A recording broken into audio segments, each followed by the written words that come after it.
The year was 2013, and Namco was looking for fresh ideas for their Tekken Revolution game.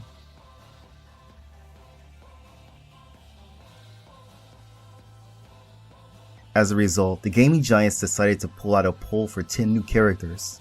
2 of them were gender-swapping versions of Paul and Ganryu, and it was looking like slim pickings as the options also included a salmon and a giant praying mantis. Maybe someone was watching too much Buffy the Vampire Slayer.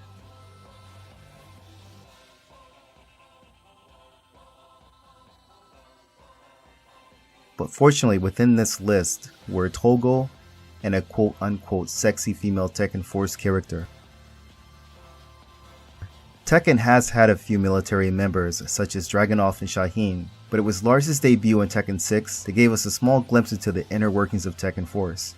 Today I propose using the female Tekken Force character to introduce the Hawaiian-based martial art Kajukenbo to fighting game fans.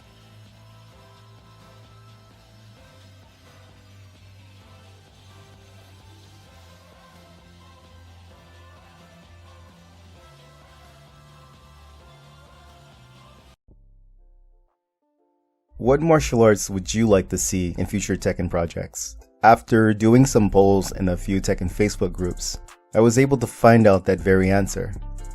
The 13 martial arts proposed were a diverse group spanning the globe. In this video series, we'll look at the history, a few techniques, and some possible character designs. I am the Unknown Fang, and this is No matter how hard you try, you can't stop us now. No matter how hard you try, you can't stop us now. We're the renegades in this atomic age. This atomic age of renegades.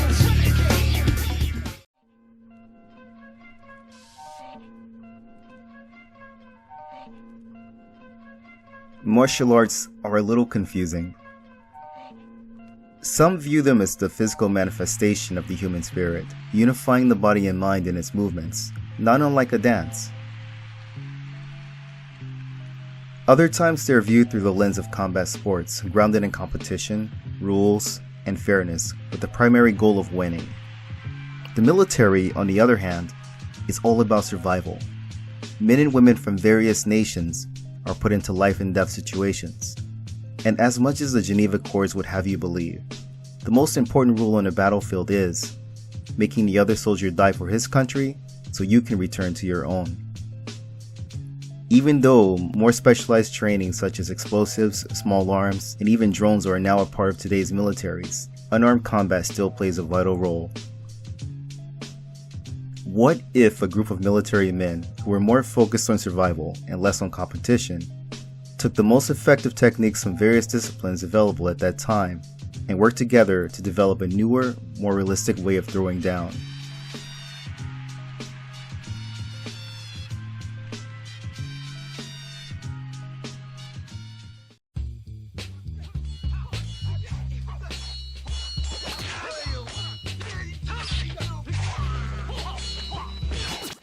Let's journey back to 1930s Honolulu, a time when the Paradise Island was no paradise for the locals.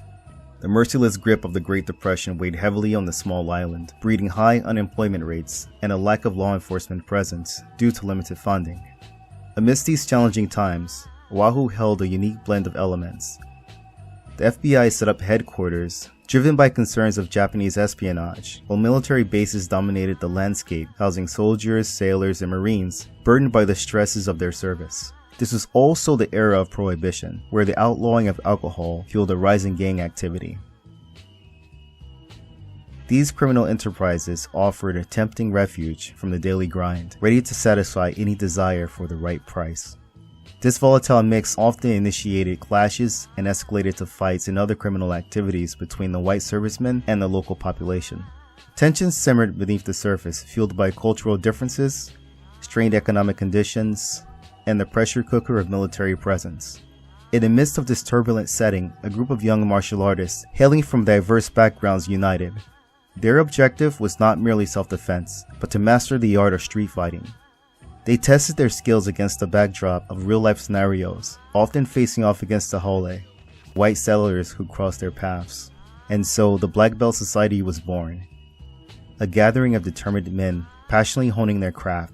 However, military obligations called them away. But this experiment would be the seeds to the creation of one of the most influential American fighting styles. Peter Young-il Chu, a talented boxer on the island. Chu was also talented in Tang Sudo, or Korean karate, which was an offshoot of Shotokan. Peter's contribution of Tang Sudo represented the Ka. Johok, a student of the famous professor Henry Seshiro Okazaki. He was extremely talented in Danzan-ryu, a hybrid style itself blending Yoshin-ryu Jiu-Jitsu, Judo, as well as boxing, eskrima, and Chinese joint locks known as Chin-na. Frank Ordonez had a boxing background, but also had experience in Kodokan Judo and Danzan-ryu Jiu-Jitsu. Joel Hoke's contribution of Danzan-ryu Jiu-Jitsu and Frank's contribution of Kodokan Judo represented Ju. Adriano Emperado immersed himself in a diverse array of martial arts, mastering disciplines like arnis and boxing. However, his journey took an extraordinary turn as he crossed paths with William Chow, a disciple of James Mitose, from whom he observed the art of Kempo. Emperado's passion for the martial arts further flourished as he briefly trained alongside the legendary American Kempo founder, Ed Parker. Adriano's contribution of Kempo karate is represented by the character Ken. George Clarence Chang was a disciple of Shaolin Kung Fu. I'm not entirely sure which style, but it may have been Lai Tong Pai, since some call it Silum Pai. George's contribution of Chinese boxing is represented in the character Bo. These 5 men would train with each other, learn and teach what each other knew, and start to develop techniques to make them all better street fighters. As they took various techniques to the streets and local watering holes, many found out that one-hit killing strikes were not as effective as previously thought. They would train together for around 2 years in empty army barracks, all while Adrian was still training under William Chow. Military assignments would be mainly responsible for disbanding this Black Belt Society as they knew each other. Adriano Directo Emperado and his brother Joe would continue to develop forms and techniques alongside a group of students. They both would split their time between teaching and making a living. While he was a mechanic and part-time bouncer, Joe handled most of the instruction on the island. Joe's passing would result in a huge loss for the school. However, Adrian would continue to develop the style along with a group of loyal students. Adrian encouraged his students to seek out new styles and techniques, and even martial arts with the motto of finding what works. Adriano's influence would spread and lead to different offshoots of the style. The main branches were the Emperado method, Tumpai, Chunfa, and Wunhop Kundo.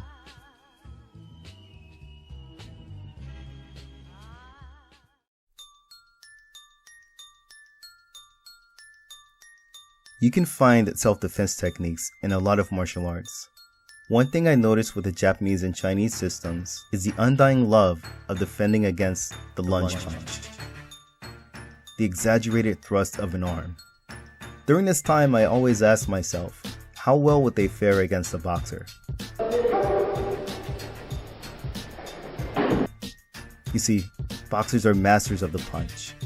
They're able to control the speed, distance, and power of their punches while defending themselves. Those who don't follow the rules pay the price. So then I asked myself again, why don't more of these guys train against boxers? Looking at the system, we can see a lot of counters that make up the core. While it would be easy to simply call it another form of American Kempo, what separates Kajukenbo is that not all of the counters are as long or intricate.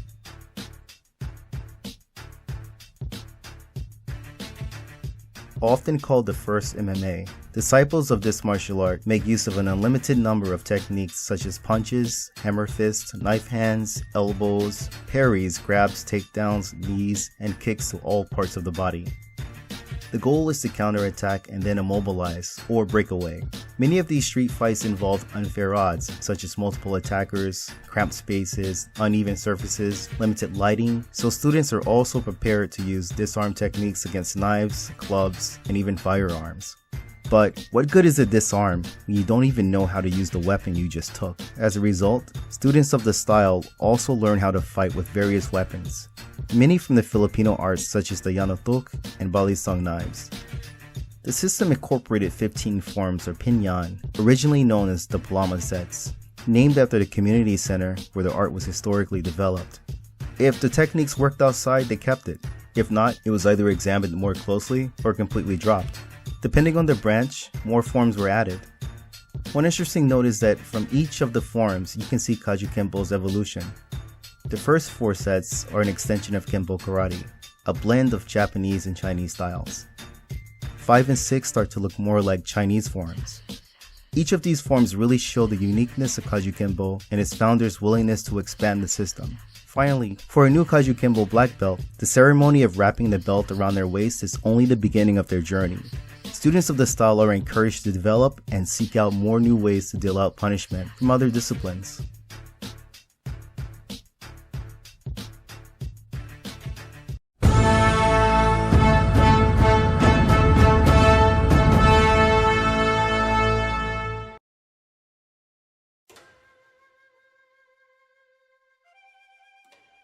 New recruits joining the ranks of Tekken Force embark on their journey by mastering the legendary Tekken Force's martial arts. Once they've honed their skills in the initial training, the members are given the freedom to choose their weapons and fighting styles, allowing them to unleash their true potential and showcase their unique attributes. While some opt for the sleek and lethal FNF 2000 or the timeless classic 1911, others like Togo prefer the path of the blade, wielding swords in a battle. There are even some that completely immerse themselves into the mastery of unarmed combat. For the cream of the crop, Heihachi is there to personally teach them a modified version of the renowned Mishimaru, stripped of its lightning-infused attacks. But let's not forget the mavericks of Tekken Force, like the legendary Eddie Gordo, who was allowed to explore and further develop his present style of capoeira on the battlefields of the world. In episode 3, I proposed the return of Forest Law, a neglected son fusing Mishimaru with his father's iconic JKD, giving birth to the introduction of American Kenpo into the Tekken universe. I see one new character on the horizon, with no need for firearms or swords, only the flexible and adaptive martial art of Kajukenbo. For the sexy female Tekken Force character, I got my inspiration from Xenia on the top. She was strong, sexy, and sadistic. No one took more pleasure in squeezing the life out of their targets than the Medovia Lavushka. Most of the private soldiers in Yggdrasil and the main Tekken Force are armored from head to toe with the exception of Lars and Togo. Looking at her design, you can clearly see a two-piece bikini with very little plating, only covering her arms and legs. It's pretty obvious that like most Instagram models, she's using her physical assets as another weapon. Story-wise, let's go with the classic motif of a lover's scorn.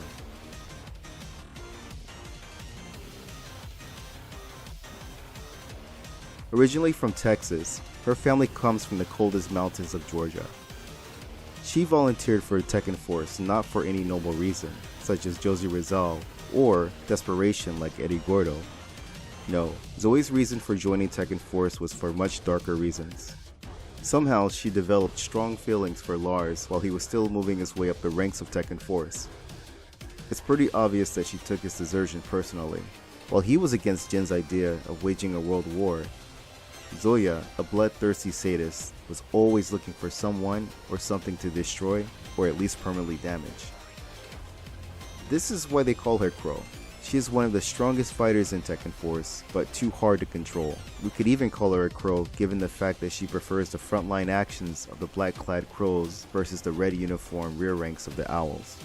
Her main goal for entering the Tekken 8 tournament could be the destruction of Alicia Braskonovich, which I completely support, revenge for Heihachi's murder, or Lars' approval and love.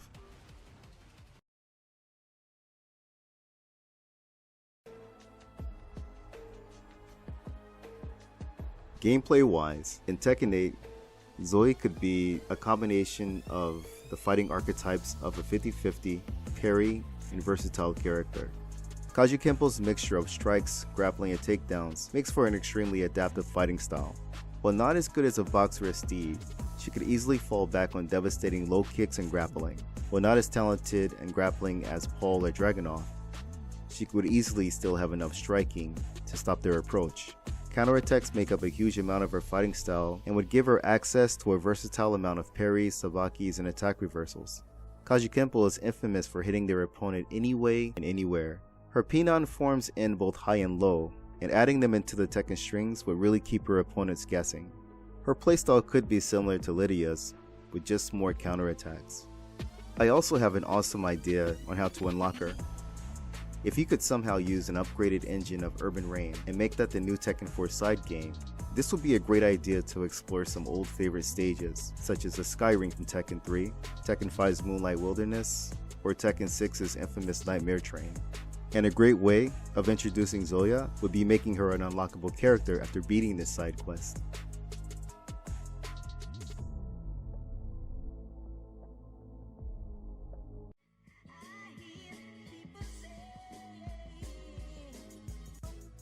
Thanks for watching this video. This time, Kajukenbo took 15% of the votes, coming in at a very close second.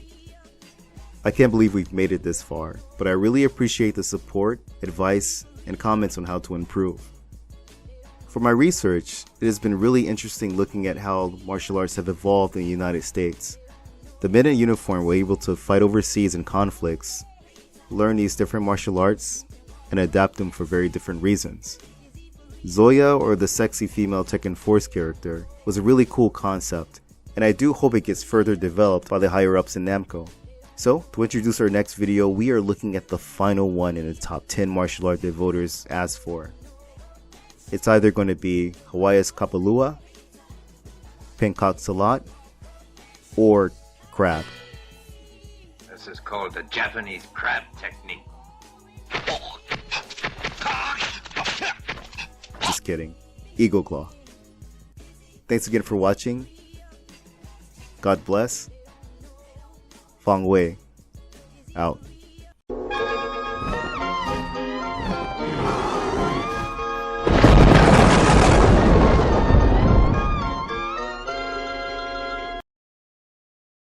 It's incredible. Wait, no, and to be honest, I actually felt these bricks. These are real bricks. I mean, there's no don't. Oh! Wow!